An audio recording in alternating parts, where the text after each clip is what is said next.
ಎಂ4 ನ್ಯೂಸ್ಗೆ ಸ್ವಾಗತ. ನಾನು ಸುನಿಲ್ ಹೊಸಕೋಟಿ.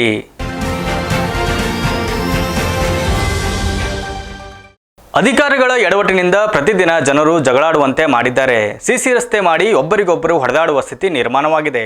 ಅಷ್ಟಕ್ಕೂ ಏನಾಯಿತು ಅಂತೀರಾ? ಈ ಸ್ಟೋರಿ ನೋಡಿ. ವಿಜಯನಗರ ಜಿಲ್ಲೆ ಕೋಟೂರು ತಾಲೂಕಿನ KIN ಹಳ್ಳಿ ಕ್ಯಾಂಪ್ನಲ್ಲಿ ಪ್ರತಿನಿತ್ಯ ಜಗಳವಂತೆ. ಇದಕ್ಕೆ ಕಾರಣ ಇಲ್ಲಿ ಮಾಡಿಸಿರುವ ಸಿಸಿ ರಸ್ತೆ.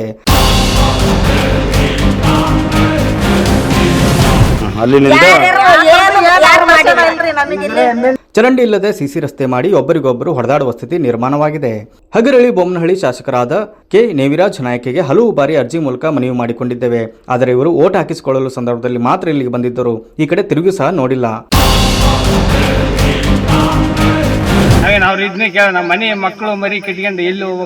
KIN ಹಳ್ಳಿ ಗ್ರಾಮದಿಂದ 1 ಕಿಲೋಮೀಟರ್ ದೂರ ಇರುವ ಸುಮಾರು 50 ರಿಂದ 60 ಮನೆಗಳ ಮೂಲಭೂತ ಸೌಕರ್ಯಗಳಿಂದ ವಂಚಿತರಾಗಿದ್ದೇವೆ.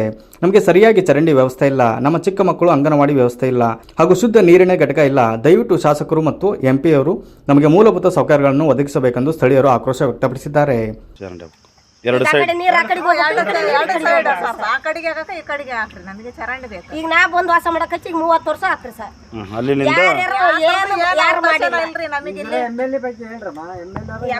ತಿರ್ಗಕ್ ಹಿಂಗ್ ಬರ್ತೈತಿ ಸರ್. ಈಗ ಆ ಕಡೆ ದಿಬ್ಬ ನೀರು ಸೀದಾ ಹಿಂಗ್ ಬಳಕ್ ನುಗ್ತೈತಿ. ಈಗ ಸಣ್ಣ ಮಕ್ಕಳು ಕಟ್ಕೊಂಡ್ ಜೀವನ ಮಾಡೋದು ಹೆಂಗ್ ಮಾಡಕ್ ನಾವು? ನಮಗೆ ಇಲ್ಲಿ CC ರೋಡ್ ಆಗಿದೆ ಸರ್. ಅಲ್ಲೇ ಈಗ ಆ ಕಡೆ ಈ ಕಡೆ ಪಕ್ಕ ಚರಂಡಿ ಬಂದಿಲ್ಲ ಸರ್.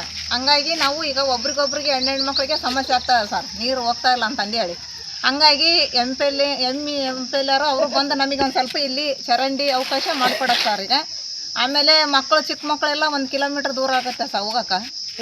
ಅಂಗನವಾಡಿದು ಇದು ವ್ಯವಸ್ಥೆ ಇಲ್ಲ ಸರ್ ನಮಗೆ. ಈ 30 ವರ್ಷ ಆತಿಲ್ಲ ಆಗಿ ಏನು ಇದು ಇಲ್ಲ ಮಾಡಿಕೊಡಕ್ರಿ ನಮಗೆ. ಈ ಗುರುಬಸರಾಜಿಂದ ಇಲ್ಲಿ ಎಲ್ಲ ಅಲ್ಲಿಂದ ನೀರು ಭಾಳ ನಮ್ಮ ಮನೆಗಳಿಗೆ ನುಗ್ತಾವೆ. ಚರಂಡಿ ಸೈಡ್ ಮಾಡಿಲ್ಲ. ಈ ಸುಮಾರು ಒಂದು 5 ಎಲೆಕ್ಷನ್ ಅದು ಬರ್ತಾರ, ಓಟ್ ಹಾಕಾರ, ನನಗೆ ಓಟ್ ಹಾಕ್ರಿ ನಾವು ಮಾಡಿಕೊಡ್ತೀವಿ ಅಂತಾರ. ಗೆದ್ದ ಮೇಲೆ ಈ ಕಡೆಗೆ ಒಂದು ಸಲ ತಿರುಗಿ ನೋಡಲ್ಲ. ಕೇಳಕ್ಕೆ ಹೋದ್ರೆ ಪಂಚಾಯತ್ಯಾಗ ಮಾಡ್ತೀವಿ, ಅರ್ಜಿ ಹಾಕಿವಿ, ಇನ್ನೊಂದು ಸಲ ಬಂದ ಮಾಡಿಕೊಡ್ತೀವಿ ಅಂತಾರೆ. ಇಲ್ಲಿವರೆಗೆ ಈಗ ಸುಮಾರು 30-35 ವರ್ಷ ಆತ್ರಿ ನಾವು ಇಲ್ಲಿ ಜೀವನ ಮಾಡಕ್ಕೆ ಹಚ್ಚಿ. ನ್ಯೂಸ್ ರಿಪೋರ್ಟರ್ BB ಜಗದೀಶ್, ಎಂ4 ನ್ಯೂಸ್, ಕೋಟೂರು. ಇದಿಷ್ಟು ಈ ಹೊತ್ತಿನ ಸುದ್ದಿ. ನಿರಂತರ ಸುದ್ದಿಗಾಗಿ ನೋಡ್ತಾ ಇರಿ ಎಂ4 ನ್ಯೂಸ್.